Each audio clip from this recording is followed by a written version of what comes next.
Hello everyone, welcome back my YouTube channel.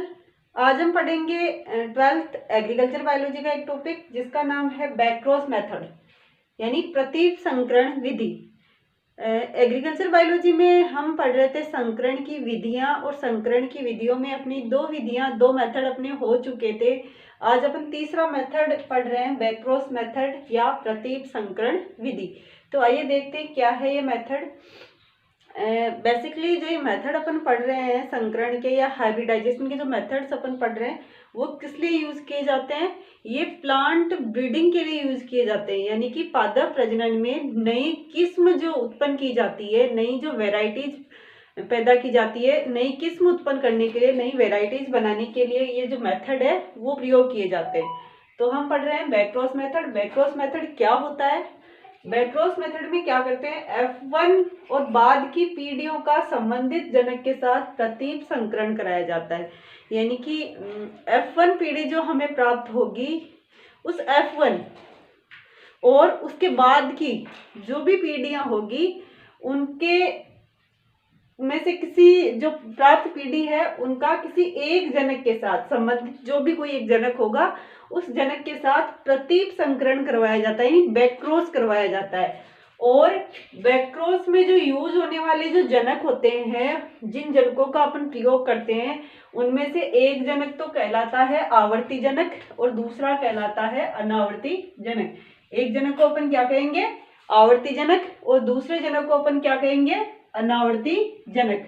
यानी कि basically अपन देखें तो हम हाइब्रिडाइजेशन की कोई भी मेथड जब अपन यूज करते हैं तो उसमें अपन क्या देखते हैं कि हम सबसे पहले दो सुपीरियर पेरेंट प्लांट चुनते हैं, यानी कि दो जनकों का चयन करते हैं। तो यहाँ पर भी हम क्या करेंगे, दो जनक लेंगे और उन दोनों जनकों में हम क्या करवाते हैं, संकरण करवाते हैं, क्रॉस कराते हैं। बट यहाँ पर हम जो दो जनक लेने वाले हैं उनमें से एक अपना जो जनक होगा, एक जो पेरेंट पादप होगा वो कहलाएगा आवर्ती जनक और जो दूसरा पेरेंट पादप होगा वो कहलाएगा अनावर्ती जनक। यानी कि जो दोनों जनक अपन ले रहे हैं उन जनकों के नाम हमने दिए, एक को हम क्या कह रहे हैं, आवर्ती जनक, और दूसरा क्या है अपना अनावर्ती जनक। अब हमने जैसे दो जनक लिए बी और ए अपना क्या है, आवर्ती जनक, और बी वाला क्या है, अनावर्ती जनक। अब हम इनमें क्या करवाते हैं, क्रॉस कराते हैं। पर क्रॉस करवाने से पहले हम ध्यान दें कि ये जो जनक हम ले रहे हैं ये किस प्रकार के लेते हैं। ये हम जो जनक लेते हैं, इन जनकों में जो जनक ए है वो अपना कीट ग्राही है और जो जनक बी है वो कीट रोधी है। कीट यानी कि एक डिजीज है, बीमारी है, जिसे अपन जैसे रोली रोग भी कहते हैं। तो कीट या जो डिजीज होती है, जो बीमारी होती है, ए वाला जो जनक है वो इससे रोगी हो जाता है, इसका ग्राही है ये। और दूसरा जो अपना जनक है बी वाला, वो कीट रोग के प्रति प्रतिरोध है इसमें, यानी कीट रोग से ये रोगी नहीं होता। तो ये वाला क्या है, अपना कीट ग्राही है, यानी कीट रोग के लिए ये इसमें प्रतिरोध नहीं है, ये आसानी से कीट रोग का शिकार हो जाता है। जबकि दूसरा वाला अपना क्या है, कीट रोधी है, यानी कि ये कीट रोग से ग्रसित नहीं होता। तो हम क्या करवाते हैं, इन दोनों में क्या करवा रहे हैं, क्रॉस करवाते हैं। क्रॉस करवाने के बाद में अपने पास में जो F1 पीढ़ी आती है, F1 पीढ़ी में अब जैसे अपने पास में जो ये वाला था, इसमें क्या था, इसका जो अपन जीनोटाइप की बात करें तो कैपिटल आर। कीट रोग के लिए इसका जो जीनोटाइप है वो क्या है, कैपिटल आर। ये कैसा है, ये प्रतिरोधी है, कीट का रोधी है। जो कीट रोग होता है, कीट रोग के लिए कैसा पादप है, रोधी पादप है, यानी इसमें उसके प्रति प्रतिरोधकता है। इसका जीनोटाइप क्या है, कैपिटल आर। और दूसरा जो अपना आवर्ती जनक है, आवर्ती जनक का जो जीनोटाइप है उसको अपन देख लेते हैं, ये क्या होगा, स्मॉल आर। ये क्या है, कीट के लिए ग्राही है, यानी कीट रोग का कैसा पादप है, ये ग्राही पादप है। अब इन दोनों में हमने क्या करवाया, क्रॉस करवाया, संकरण कराया। तो पहले वर्ष में हम इन दोनों में क्या करवाते हैं, संकरण करवाते हैं। किन में करवाते हैं, जो दो जनक हमने लिए जिनमें से एक जनक कैसा है, अपना कीट रोधी है और दूसरा कैसा है, कीट ग्राही है। संकरण कराने के बाद में से अपने पास में जो F1 जो पीढ़ी प्राप्त होगी वो कैसी होगी, कैपिटल आर स्मॉल आर। यानी अपने पास में कैसे पादप आ जाएंगे, जो हमारे पास में संतति पादप हमें प्राप्त होगा उसमें कैसा गुण होगा, उसमें कीट रोधिता का गुण आ जाएगा। तो ये अपना जीनोटाइप हो जाएगा प्लांट का। अब हम क्या करते हैं, दूसरे वर्ष सेकेंड ईयर दूसरे वर्ष हम क्या करते हैं, जो F1PD के रूप में हमें जो जनक प्राप्त होता है, इस F1 जनक का हम जो अपना आवर्ती जनक था, जो कीटग्राही वाला जो पादप था स्मॉल आर वाला, यानी कि ये इसका क्या था, जीनोटाइप स्मॉल आर। तो हम इस F1PD की जो प्राप्त अपनी संतति है उसका अपन क्रॉस किसके साथ करवाएंगे, आवर्ती जनक के साथ, यानी बैक क्रॉस करवाएंगे हम किसके साथ, आवर्ती जनक के साथ। यहाँ हम क्या करवा रहे हैं, ये अपने पास में F1PD से प्राप्त पादप है और इसका हम क्या करवा रहे हैं, जो आवर्ती जनक है अपना ए वाला, उसके साथ इसका क्या करवा रहे हैं, क्रॉस करवा रहे हैं। इसके साथ क्रॉस करवाएंगे तो अपने पास में जो संतति प्राप्त होगी वो कैसी होगी, कैपिटल आर स्मॉल आर। यहाँ पे हमने जो ये लिखा है ये किसका प्रतीक है, ये अपने आवर्ती जनक का है, ये जो प्लांट है उसका प्रतीक है, F1PD है और दूसरे वर्ष में हम ये करवा रहे हैं। अब हमें जो प्राप्त होगा ये पादप, इसको हम तीसरे वर्ष फिर क्या करेंगे, फिर से हम क्या करेंगे, उसी तरह से आवर्ती जनक जो है अपना ए वाला जो कीटग्राही था उसके साथ हम फिर से क्रॉस करवाएंगे। और यहाँ पर अब हमने देखो यहाँ पर F1 लिखा था और यहाँ पर हमने क्या लिखा है, BC1। अब BC1 का मतलब क्या है, बैक क्रॉस फर्स्ट। BC1 का मतलब क्या है यहाँ पर, बैक क्रॉस फर्स्ट, यानी कि ये पीडी हमें कहाँ से प्राप्त हुई है, बैक क्रॉस से प्राप्त हुई है। और बैक क्रॉस पहली बार जब हमने करवाया तो हमें ये पीडी प्राप्त हुई है, तो ये बैक क्रॉस फर्स्ट है। उसके बाद में हम इसी तरह से यहाँ पर बैक क्रॉस फर्स्ट से जो हमें पीडी प्राप्त हुई, एक चीज हम और ध्यान देते हैं कि हर बार जब हम क्रॉस करवाते हैं तो साथ के साथ हम हर साल कीट परीक्षण करते हैं, यानी कीट रोग के लिए अपन परीक्षण करते हैं। जैसे हमने पहले करवाया और ये अपने पास में प्राप्त हुआ तो हम इसका क्या करते हैं, कीट परीक्षण करते हैं कि इसमें कीट रोधिता का गुण आया या नहीं। उसके बाद में अपने जो भी कीट रोधी पौधे हमें प्राप्त होते हैं उन पौधों को हम क्या करते हैं, नेक्स्ट ईयर फिर से आवर्ती जनक से क्या करवाते हैं, क्रॉस करवाते हैं। अब भाई हम बार बार आवर्ती जनक के से क्रॉस करवाते जा रहे हैं तो इसका रीजन क्या है, एक बार इधर देखना, साइड में अपन देखते हैं। ये जो अपना पादप था कौन सा था, कीट जो ग्राही था, और ये क्या था, कीट रोधी था। दोनों अलग अलग थे। इसमें क्या है, रोधिता का लक्षण है, पर यानी ये रोगों से तो ग्रसित नहीं होता, रोगों के प्रति तो कीट रोधी है, बट ये उपज कम देता है। इससे हमें क्या प्राप्त होती है, उपज कम प्राप्त होती है। कीट रोग के प्रति ये कैसा है, प्रतिरोधी है। ए वाला जो पादप था जो आवर्ती जनक है अपना, ये कैसा है, कीट रोग के लिए ग्राही पादप है, यानी इसमें आसानी से कीट रोग हो जाता है, कीट रोग के लिए ग्राही है। बट इसकी जो उपज है वो कैसी है, उपज अधिक होती है। फॉर एग्जाम्पल अपन बात करें यदि कि जैसे इसमें 50 kg अपने को उपज प्राप्त होती है तो इसमें हमें प्राप्त होगी 100 kg, यानी इससे हमें उपज ज्यादा प्राप्त होती है, लेकिन ये जो पादप है जल्दी रोगी हो जाता है। अब इसमें रोग के लिए प्रतिरोधकता है, बट इससे हमें क्या होता है, उपज कम प्राप्त होती है। तो हमने जब पहली बार F1PD में इन दोनों में क्रॉस करवाया और हमें जो प्लांट हमें ये प्राप्त हो रहा है, यानी इसका जो अपने जीनोटाइप देखा था, इसका कैपिटल आर और इसका स्मॉल आर, तो ये हमें जो प्राप्त होता है F1 में, तो यहाँ पर कीट के प्रति तो इसमें क्या हो गई, जो कीट रोग है, कीट रोग के प्रति तो इसमें प्रतिरोधकता आ गई।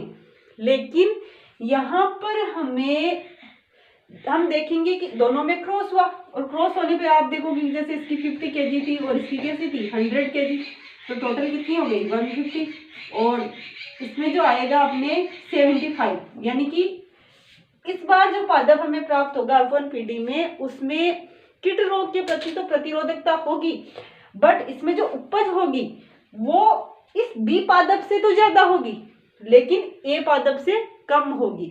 जो हमें पीडी प्राप्त होगी उसमें कितनी उपज होगी, इसकी लगभग 75, यानी कि इससे क्या हो गई, ये उपज कम हो गई।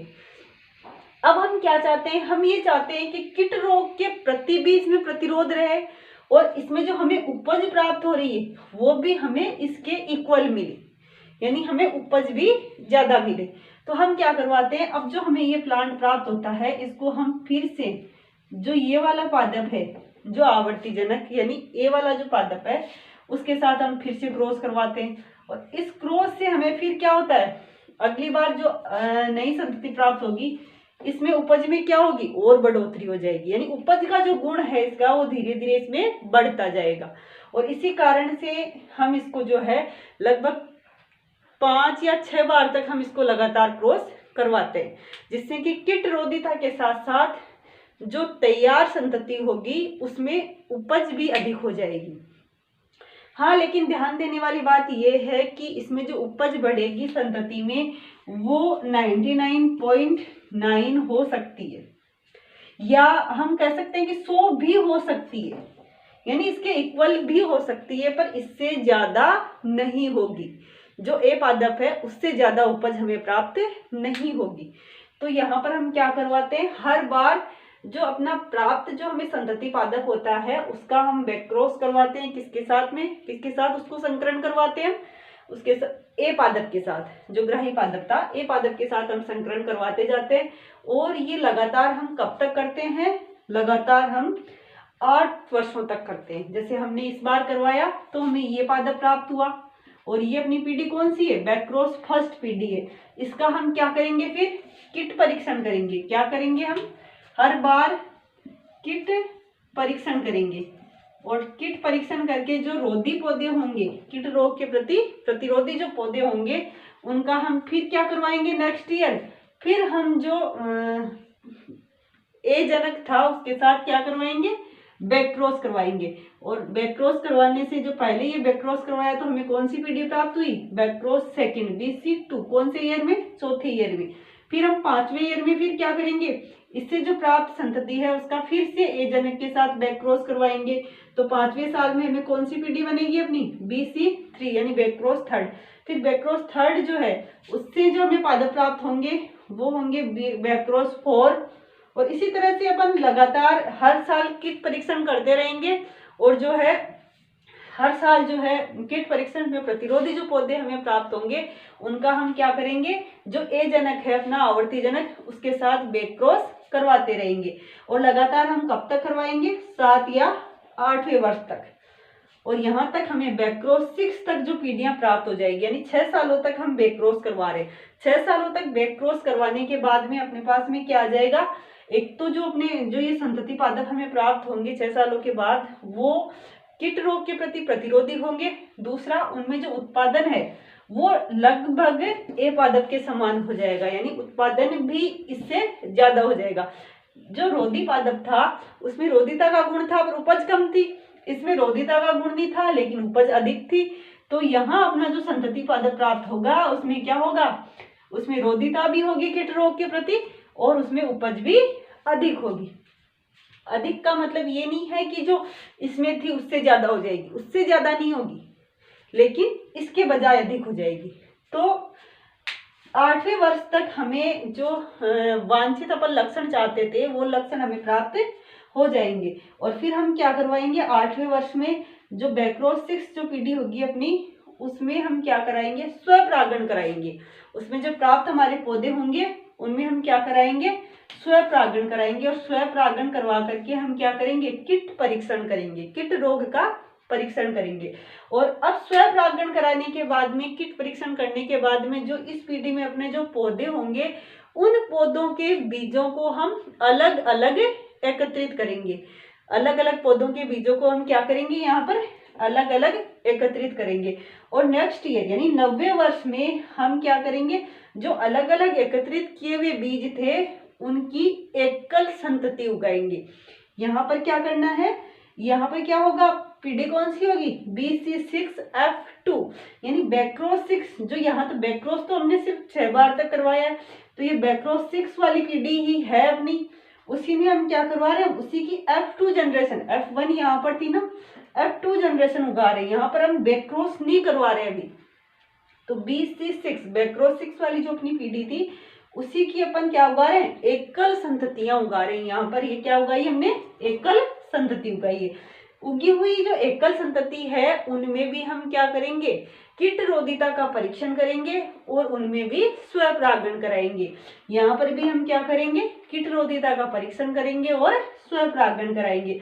और इस प्रकार से हमें जो प्राप्त पीडी होगी बैक्रोस 6F3, उसको भी हम क्या करेंगे, यानी यहाँ पर जो किट रोग का परीक्षण किया और स्वपरागण कराएंगे, साथ ही साथ यहाँ भी हम हर पौधे के बीजों को अलग अलग एकत्रित करेंगे और उनसे फिर हम 10वें वर्ष में फिर एकल संतति उगाएंगे। और एकल संतति उगा करके यहाँ पर फिर हम क्या करेंगे, कीट परीक्षण करेंगे और कीट रोधिता वाले जो बीज होंगे उनका उपज परीक्षण करने के लिए 11वें वर्ष में हम उनको उगाएंगे। किसके साथ में, कीट रोधी मानक किस्म के साथ में, यानी उस समय बाजार में प्रचलित जो भी कीट रोधी मानक किस्म होगी उस मानक किस्म के साथ में हम क्या करेंगे, मानक किस्म के साथ क्या करेंगे, परीक्षण, उपज परीक्षण करेंगे, के साथ उपज परीक्षण। यहाँ पर हम क्या कर रहे हैं, ये हमने कोई मानक किस्म ले ली, यानी कि अपनी जो कीट रोधी अपन ने फसल तैयार की है, किस्म तैयार की है, उस कीट रोधी किस्म को हम 11वें वर्ष में मानक किस्म के साथ में उगाएंगे। तो यहाँ पर अपनी किस्म, फिर मानक किस्म, अपनी किस्म और मानक किस्म के जो पौधे हैं उनको साथ साथ उगाएंगे और उनका क्या करेंगे, कीट रोधिता के साथ साथ उपज परीक्षण करेंगे। यदि उपज परीक्षण के बाद में अपनी जो किस्म है, तैयार की गई जो किस्म है, वो कीट रोधिता वाली और अच्छी उपज वाली पाई जाती है, तो 12वें वर्ष में BC6F5PD के रूप में 12वें वर्ष में उसका गुणन करवाएंगे और गुणन करवा करके उसके बीजों को किसानों में वितरित कर देंगे और इस प्रकार से जो एक नई किस्म है वो तैयार हो जाएगी। तो रोगों के लिए कौन सी विधि काम में ली जाती है, रोग रोधिता अगर किसी किस्म में लानी है तो कौन सा मेथड यूज करते हैं, बैक्रोस मेथड, यानी प्रतीप संकरण विधि। प्रतीप संकरण विधि में हम क्या करते हैं, याद रखना है F1 पीडी और उसके बाद की पीढ़ियों में जो संबंधित जनक है उसके साथ में बैक्रोस करवाया जाता है। और कौन से जनक के साथ में करवाया जाता है, आवर्ती जनक के साथ में, क्योंकि हम एक को मानते हैं आवर्ती जनक और एक को अनावर्ती जनक। इसमें जो आवर्ती जनक होता है वो कीटग्राही होता है, यानी कीट रोग के प्रति उसमें प्रतिरोधकता नहीं होती, रोगी होता है, वो कीटग्राही होता है। जबकि जो दूसरा होता है अनावर्ती जो जनक होता है वो कीट रोधी होता है। और इसमें हम क्या करते हैं, जो F1 हमें प्राप्त होता है, F1 पीडी के बाद पहले तो हम डायरेक्ट जो अपने दो जनक लिए उनमें क्या करवाते हैं, क्रॉस करवाते हैं। क्रॉस करवाने के बाद में जो हमें F1 जनक प्राप्त होते हैं, F1 जनक का हम लगातार 6 वर्ष तक क्या करवाते हैं, आवर्ती जनक एक के साथ संकरण करवाते हैं, बैक्रोस करवाते हैं, प्रतीप संकरण करवाते हैं। और प्रतीप संकरण करवाने के बाद में 8वें वर्ष में हम क्या करते हैं, जो हमारे प्रतीप संकरण से प्राप्त जो पादप होते हैं उनका साथ साथ कीट परीक्षण भी करते जाते हैं। 8वें वर्ष में कीट परीक्षण के साथ ही साथ हम इसमें स्वपरागण कराते हैं। यहाँ पर अब हम नहीं करवाते, कि जो बैक्रोस है वो यहाँ बंद कर देते हैं और यहाँ क्या करवाते हैं, स्वपरागण। और स्वपरागण के बाद पौधों के बीजों को अलग अलग एकत्रित करते हैं और उनकी लगातार एकल संतति उगाते हैं, यानी कि लगातार 2 बार क्या करते हैं, एकल संतति उगाते हैं, स्वपरागण करवा करके कीट परीक्षण करते हैं। उसके बाद में 11वें वर्ष में हम क्या करते हैं, उपज परीक्षण करते हैं, मानक किस्म के साथ उसकी तुलना करते हैं और 12वें वर्ष में उसका गुणन करवा करके वितरण कर देते हैं। और इस प्रकार से जो है बैक्रोस मेथड के द्वारा एक नई किस्म का विकास हो जाता है। अब हम बात करें कि जो बैक्रोस मेथड है, उस बैक्रोस मेथड या प्रतीप संकरण विधि के गुण या दोष। तो इसके गुण या दोष क्या होते हैं, तो इसके गुणों की अपन बात करें तो इसके जो गुण है, एक तो ये क्या होती है, सस्ती होती है, सुगम होती है, वैज्ञानिक विधि होती है। दूसरी बात, इसमें जो है हम एक बार में हमें बहुत ज़्यादा पौधे नहीं उगाने पड़ते, यानी 10 से 100 तक पौधे हम मैक्सिमम उगाते हैं इसमें, यानी कम पौधे उगाने पड़ते हैं। तो उससे क्या होता है, आसानी से हम उसके कैरेक्टर्स को देख लेते हैं, समझ लेते हैं। अगली बात ये है कि इसमें जो है कृषि कार्य में किसी परीक्षण की आवश्यकता नहीं होती और इससे प्राप्त जो किस्म होती है उसको किसान भी तुरंत ले लेते हैं, ग्रहण कर लेते हैं। तो ये तो इसके गुणों की बात हुई, लेकिन इसके जो कुछ दोष है वो दोष थोड़े इम्पोर्टेंट है। और वो दोष क्या है, इसका पहला दोष ये है कि इसमें हम जो उपज है वो आवर्ती जनक से ज़्यादा नहीं बढ़ा सकते। उपज को हम बढ़ाने के लिए करते हैं, लेकिन उपज जो है अपनी आवर्ती जनक से हम ज्यादा नहीं बढ़ा सकते। पहला इसका दोष यही है कि इसकी जो उपज है हम आवर्ती जनक से ज्यादा नहीं बढ़ा सकते, यानी ये जो किस्म है प्राप्त हमें वो आवर्ती जनक से ज्यादा या जो जनक है उनसे बहुत ज्यादा अच्छी नहीं होती। इसमें जो है हमें रोधिता जो रोगों की प्रतिरोधिता है वो हमें प्राप्त हो जाती है, लेकिन उपज जो होगी जो आवर्ती जनक है वहीं तक सीमित रहेगी, उससे ज्यादा नहीं हो सकती। साथ ही विविधता कम हो जाती है और इसमें जो है एक ही लक्षण के स्थानांतरण के लिए ये विधि उपयुक्त होती है। एक से ज्यादा लक्षणों का स्थानांतरण भी इस विधि के द्वारा जो है नहीं करवाया जा सकता। तो ये थी अपनी बैकक्रॉस मेथड। इसके बाद में नेक्स्ट जो मेथड अपन पढ़ने जा रहे हैं वो है मल्टीपल क्रॉस मेथड, यानी बहुसंकरण विधि। बहुसंकरण विधि यानी कि संकरण की या हाइब्रिडाइजेशन की जो मेथड है उसमें सबसे लास्ट है अपनी चौथी विधि मल्टीपल क्रॉस मेथड या बहुसंकरण विधि। बहुसंकरण विधि कब प्रयोग की जाती है? जब जो अच्छे कैरेक्टर होते हैं, अच्छे जो लक्षण होते हैं, उपयुक्त जो लक्षण होते हैं, जब वो कई पादपों में बिखरे होते हैं, यानी कि वांछित कैरेक्टर जब कई पादपों में बिखरे होते हैं तो हम कौन सी मेथड यूज करते हैं? Multiple cross method. यानी कि जब वांछित कैरेक्टर है, वांछित लक्षण अनेक पादपों में बिखरे हो तथा उन्हें एक पादप में प्राप्त करना हो। जब वांछित लक्षण कई पादपों में बिखरे हो और उन्हें किसी एक पादप में हमें प्राप्त करना हो तो हम कौन सी विधि यूज करते हैं? मल्टीपल क्रॉस मेथड या बहुसंकरण विधि। इसमें जो है जो मल्टीपल क्रॉस मेथड या बहुसंकरण जो विधि है, इसमें कई पादपों में एक साथ क्रॉस करवाया जाता है और उन लक्षणों को एक पादप में लाया जाता है। जैसे अपन बात करें कि अपने पास में 8 कोई पादप है, A B C D E F और जी एच। ये अपने पास में 8 कोई पादप है। इनमें क्या है कि 8 पादपों में कोई अच्छा कैरेक्टर है, कोई ना कोई अच्छा कैरेक्टर है इनमें, लेकिन सब में सेम नहीं है। सब में कोई ना कोई एक एक अच्छा कैरेक्टर है, लेकिन वो कैरेक्टर सारे ना तो किसी एक पादप में है और ना सेम है। इसमें भी कोई एक अच्छा कैरेक्टर है लेकिन वो इनमें नहीं है, इसमें कोई एक अच्छा कैरेक्टर है जो बाकी में नहीं है, यानी सब में कोई ना कोई एक अच्छा कैरेक्टर है, लेकिन वो जो है किसी एक पादप में वो सारे कैरेक्टर नहीं है। तो हम चाहते हैं कि इनमें जो अच्छे कैरेक्टर है, सब में एक एक जो वांछित लक्षण है, उन सारे कैरेक्टर्स को हम किसी एक पादप में लाना चाहते हैं। तो इसके लिए हमें क्या करना पड़ेगा? इन सारे पादपों में क्रॉस करवाना पड़ेगा। तो हम कैसे करवाएंगे? सबसे पहले हम क्या करेंगे? ए और बी में क्रॉस करवा देंगे, सी और डी में, ई और एफ में, जी और एच में, इन दोनों में क्रॉस करवा देंगे, इन दोनों में, इन दोनों में और इन दोनों में। इन दोनों में क्रॉस करवाने पर जो संतति हमें प्राप्त होगी वो कैसी होगी? A B. इसमें कैसी होगी? C D. इससे हमें प्राप्त संतति होगी वो होगी ई और एफ। इससे जो प्राप्त संतति होगी वो कैसी होगी? जी एच।